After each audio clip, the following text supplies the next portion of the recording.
Hello members, super savers, and bond course fans. I hope you're healthy and well.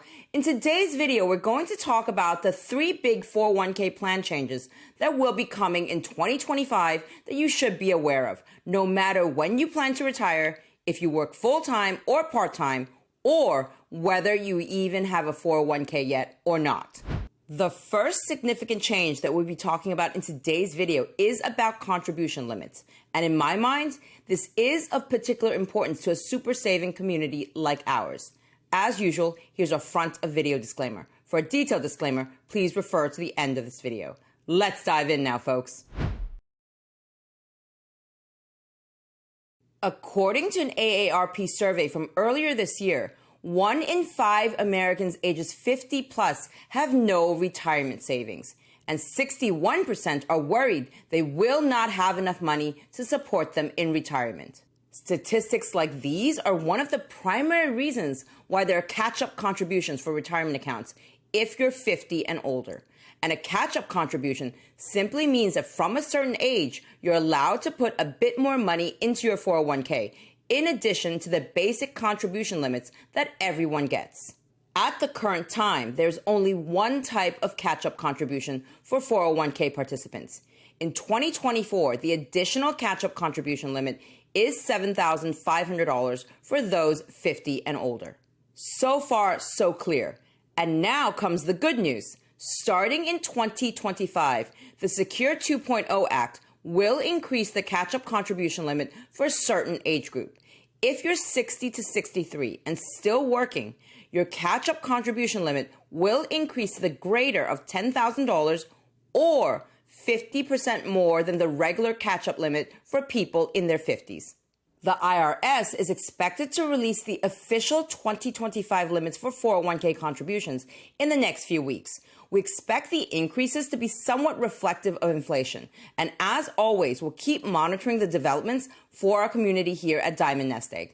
But that said, let's take a look at some scenarios that should help us understand what the change may mean in actual dollars. So, if you're 60 to 63 and still working in 2025, and the regular catch-up contribution for those 50 and older were to stay at $7,500, the same as this year, your catch-up contribution would be up to $11,250.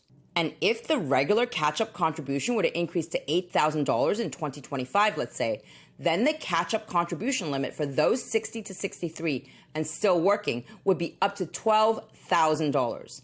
And if the regular catch-up contribution limit were to increase even more to $8,500, your catch-up contribution would be up to $12,750. This is great news in my mind, regardless of whether you're trying to catch up or if you just want to save a little bit more, like many in our Diamond NestEgg community do, especially given that a lot of us can look forward to many hopefully happy, financially fit years in retirement. According to the Social Security Administration, the life expectancy for men reaching age 65 on April 1st, 2024 is age 84.2. For women reaching age 65 on April 1st, 2024, life expectancy is now 86.8. So if you've been looking for a way to save even more for retirement in your later years, then all you need to do is wait until 2025. Moving on now to big change number 2. More and more folks are working part-time as they get closer to retirement, and some continue to work part-time even though they consider themselves already retired or semi-retired. For part-time workers at the moment, you need to work at least 1,000 hours in a year or 500 hours over 3 consecutive years to qualify for your employer's 401k plan. Starting in 2025, you will only need to work 500 hours over 2 consecutive years rather than 3, making it quicker for you to become eligible for your employer's 401k plan, even though you only work part-time. This change could also benefit those who have multiple part-time jobs rather than one full-time job. Do remember, though, no matter how many part-time jobs you work and how many 401k plans you contribute to, you must still keep your total annual contributions across all 401k plans to no more than the yearly limit.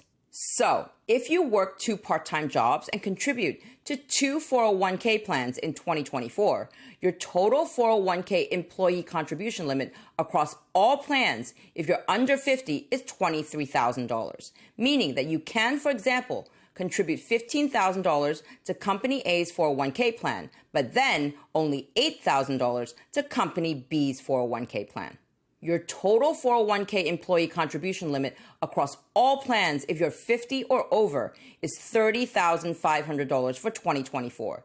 That's the normal contribution limit of $23,000 plus the current catch-up contribution of $7,500. Meaning that, for example, you can contribute $15,000 to Company A's 401k plan and an additional $15,500 to Company B's 401k plan. Of course, if you'll be 60 to 63 and still working next year, the new increased catch-up contribution limits that we just discussed should apply to part-time workers as well. And to remind everyone again, at the time of this taping, the IRS has not yet released the contribution limits for 2025. These are set to be announced in the next few weeks. So we'll be watching out for those numbers as well and keeping you updated. Moving on now to big change number 3. One of the first things most of us do, or at least should do, when we have a new job is to enroll in our new employer's 401k plan as soon as we're eligible. Now, our instinct to enroll in a new employer's 401k plan as soon as we can should not change. However, Congress is trying to add a bit of extra encouragement. Starting in 2025, all the new 401k plans, meaning those that were established after December 29th, 2022, must automatically enroll eligible employees. Your employer can set the initial contribution amount between 3 and 10% of your salary, with the amount automatically increasing by 1% annually until it reaches a maximum contribution amount between 10 and 15% of your salary. You can, of course, choose to opt out of automatic enrollment and or set your own contribution amounts. Also, automatic enrollment does not apply in the following situations: if the 401k plan was established before December 29th, 2022, if the plan is a government or church plan, and if the company has fewer than 10 employees or is less than 3 years old. As I briefly mentioned before, all 3 of these big 401k changes that we just shared with you were part of the Secure 2.0 Act, which was enacted on December 29th, 2022, and which built on the original 2019 Secure Act. Secure stands for Setting Every Community Up for Retirement Enhancement, by the way.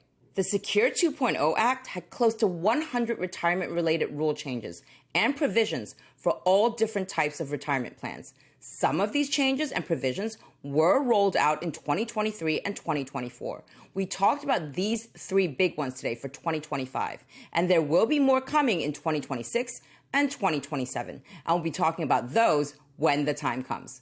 The goal of the Secure 2.0 Act is to help more people prepare for retirement, and these 3 big 401k changes for 2025 are steps in the right direction.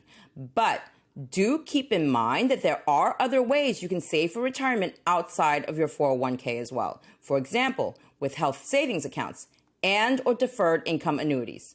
Also keep in mind that most 401k plans are subject to RMDs, required minimum distributions that you must withdraw from a certain age. Check out this video here to learn more about RMDs made easy. All right, members, Super Savers, and Bond Course fans, I hope you enjoyed this video and learned something new. And as always, if you want to really get up to speed on bond investing and building out your bond portfolio while rates are still attractive, then check out this video here on our 2024 bond courses. Or come join our next live YouTube member Q&A on Sunday, October 27th at 5 p.m. Eastern Time, 2 p.m. Pacific Time, where we'll be discussing the 2, 5, and 7-year T-note auctions. I've linked all the details on our bond courses and YouTube Super Saver membership below this video for your convenience. See you again very soon with more brand new wealth building content for your financial journey.